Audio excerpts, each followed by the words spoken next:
Okay, let's talk about low testosterone in men. So this is something that has become a lot more mainstream in recent years, something that people talk about and are aware about, but it's nothing really new. It's been around for decades in terms of treatment for low testosterone. A lot of the reason why it's become more common to talk about now is likely financial. People are trying to sell you something. There's a lot of these supplements that are supposedly going to help you naturally boost your testosterone levels that everybody wants to sell you. Most of the time, it's not necessary and probably not doing anything.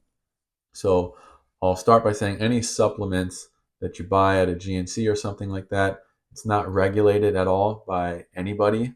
So one, we have no idea what they're actually selling you.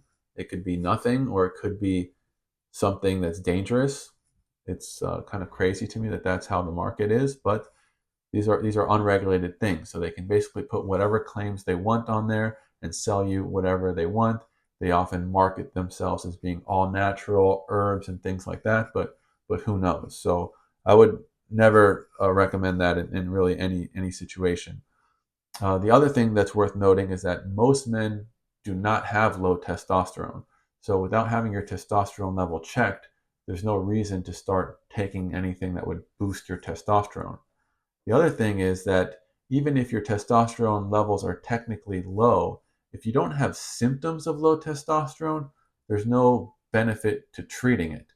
So we don't screen men for low testosterone. So if you just go to your doctor and you're feeling fine and they're just going to do some regular blood work, they're going to check you for things like diabetes and high cholesterol, but they're not going to check your testosterone level because, and the guidelines even say this, if somebody has low testosterone but they don't have low testosterone symptoms, they're best left alone. It's not something that needs to be screened for. It's only in somebody that has the symptoms of low testosterone and then has a blood test showing low testosterone that you would consider doing an intervention. Now, what are the symptoms of low testosterone? Well, they're very vague, and often a lot of men have these symptoms whether or not their testosterone levels are low, right? Can be erectile dysfunction, low libido or sex drive, low energy level, just general fatigue, feeling like you have a difficult time building muscle or a difficult time losing fat.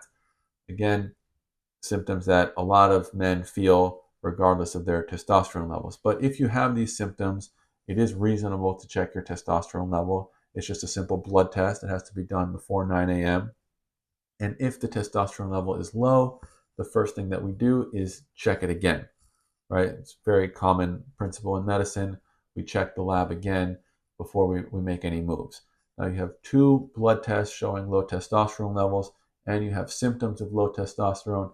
It's reasonable to consider testosterone replacement therapy or TRT, which is basically just giving you testosterone. The most common ways to do this are either with a topical gel that you apply directly to the skin or with intramuscular injections, which are even more common. Basically, every 1 to 2 weeks, you inject yourself with this medication, and it's basically just testosterone going into your bloodstream gradually over those 2 weeks, since it's an intramuscular injection as opposed to an IV injection. Now, this is very tightly controlled substance. So when I prescribe this for somebody, I can only prescribe them 4 weeks worth at a time. They have to constantly be asking for more and more refills because this is sort of a very high potential for abuse substance, right? If you got a bunch of testosterone and you started selling it at the gym, you could make a lot of money very easily. So we don't want that. It's also something that requires close monitoring. So you don't want to just buy it from your friend at the gym and start building muscle and feeling great. The main thing, the most important thing that needs to be checked when you're starting somebody on testosterone replacement is their hemoglobin.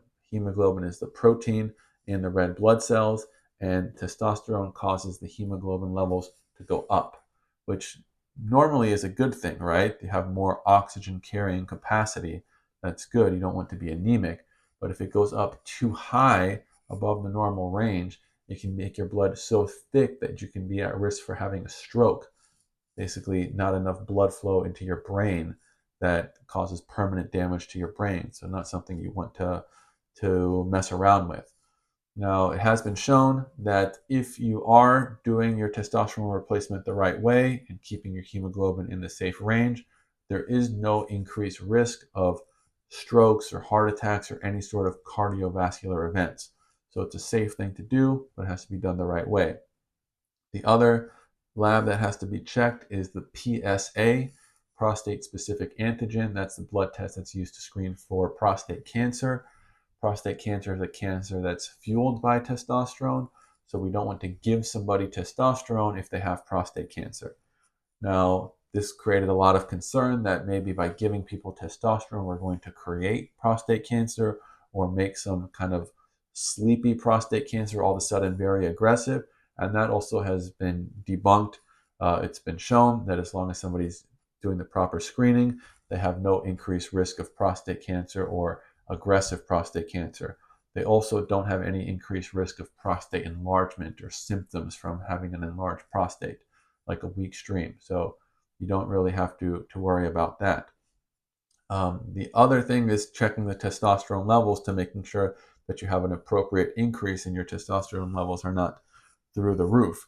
And then we want to see, are your symptoms getting better from the testosterone replacement? Because if they're not getting any better, then there's no reason to keep giving you more of it. Your body responds to the testosterone treatment by making less testosterone. So a known side effect, essentially guaranteed side effect, is that the testicles will shrink in size. Basically, they get the message that there's enough testosterone around, so they stop making their own and they'll shrink in size. And so you have to be on testosterone replacement essentially for life if you enjoy the benefits of that. And so there's a lot of men who are on this for many, many years. Now, if you stop testosterone replacement after you've been on it for a while, your levels will plummet. Now, eventually, your testicles will start to respond and probably get back up to where you were before you started the treatment, but that could take months to years. Nobody really knows. It sort of depends on your age and how long you were on the testosterone replacement. The correlate to that is also fertility, right?